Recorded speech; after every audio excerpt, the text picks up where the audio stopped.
Take a look at this scene. You may be tempted to think that it's of a mean girl tormenting an innocent guy and feel sorry for him, but that couldn't be further from the truth.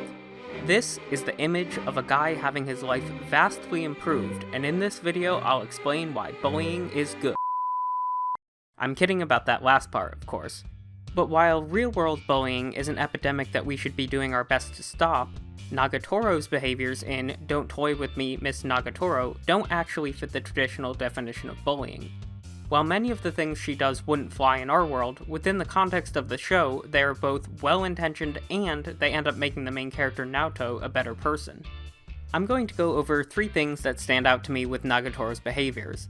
The first is that despite how they look, they're actually made with consent and respect. The second is that Nagatoro helps Naoto by broadening his experiences and giving him opportunities he never would have had otherwise.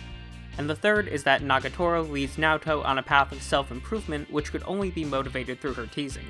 Just as a warning, this video will contain spoilers for the Nagatoro anime. Let's start with the fact that Nagatoro behaves with consent and respect.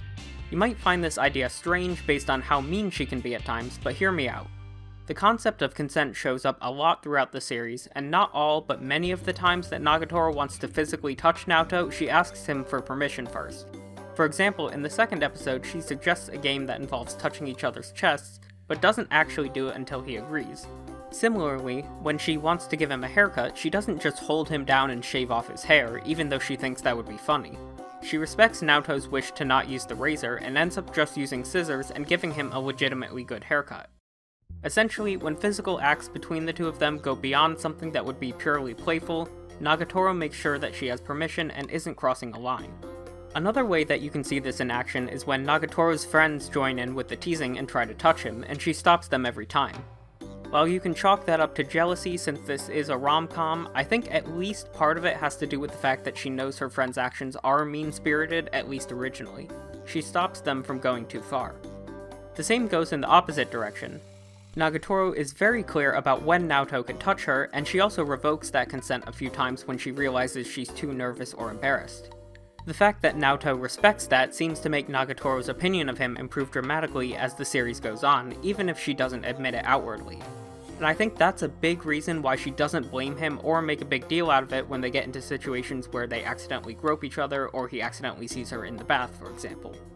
Now I want to switch over to talking about the ways that Nagatoro shows respect to Naoto despite her name-calling. The first sign is what's probably the most frequently spoken word by Nagatoro, senpai. Senpai, senpai, senpai, senpai, senpai! Throughout the entire show, she always uses this honorific to refer to Naoto, when she could easily use some derogatory nickname instead. She also shows that she respects him by being a gracious host when he comes to her house. She dries his clothes, gives him the spare set to wear, and makes him tea, yet doesn't complain about any of these things.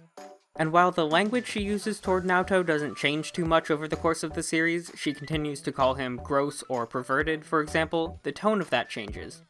Originally, she says it in a more disdainful, mocking way, but eventually it becomes much more playful and a way for her to hide her own embarrassment. It also seems like toward the beginning of the show, she's more likely to call Naoto himself gross, but in the later episodes, she usually uses the word more often to refer to something he says or does, not him personally. It's also important to note that Nagatoro realizes when she's crossed the line with her teasing. The first couple times she messes with him, she makes Naoto cry, and she actually apologizes and gives him a handkerchief. She still teases him while she does it to save face, but she noticeably tones down her behavior in the future. Now, we come to the second big point, which is that Nagatoro's bullying provides Naoto with opportunities that he never would have had otherwise.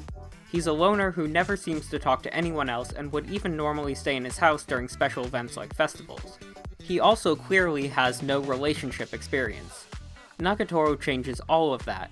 In a short time, she allows Naoto to experience so many new things, even if they come with teasing. He gets to hold hands with the girl, walk home from school with her, visit her home, exchange contact information with her, attend a festival and fireworks display with her, and more. She even goes out of her way to have a costume made that he likes so that he can draw her in it. Sure, Naoto might not get these things in the normal way, and they're not in a truly romantic context, at least not yet, but it's clear that deep down Nagatoro wants to help Naoto break out of his shell and experience all the things he's lacking. By comparison, in her interactions with other guys, she shuts them down maliciously, with seemingly no interest in them and no playfulness. And that brings me to my third point, which is that Nagatoro uses her bullying to motivate Naoto to improve himself. She offers herself as a model and teases him until he gives in, which helps him broaden his drawing experience from doing still lifes and manga doodles, as he doesn't have much practice drawing real people. She even praises some of his drawings, boosting his artistic confidence. Nagatoro also shows concern for Naoto's grades, correctly guessing that he's been spending too much time playing video games instead of studying. Because of this, she uses the threat that he could stay back and they could be in the same grade, or that she could even pass him, to scare him into studying seriously. As a result, he ends up with decent grades on his tests. In another episode, Nagatoro notices that Naoto is horrible at running compared to the rest of his class, and she gives up her time to train him to run better, including giving him tips on things like stretching. During the run, Naoto is ready to quit halfway through, but Nagatoro uses playful insults to get him annoyed enough that he decides to prove her wrong and finish the run. So even though Nagatoro may look like a bully at first glance, she's actually very mindful of consent, and she gives Naoto lots of new experiences and meaningfully improves his life. Thanks for watching. If you enjoyed this video, please consider liking and subscribing for weekly content. I'm Matrix from Matrix AM, Anime, and more, and I hope you have a great day.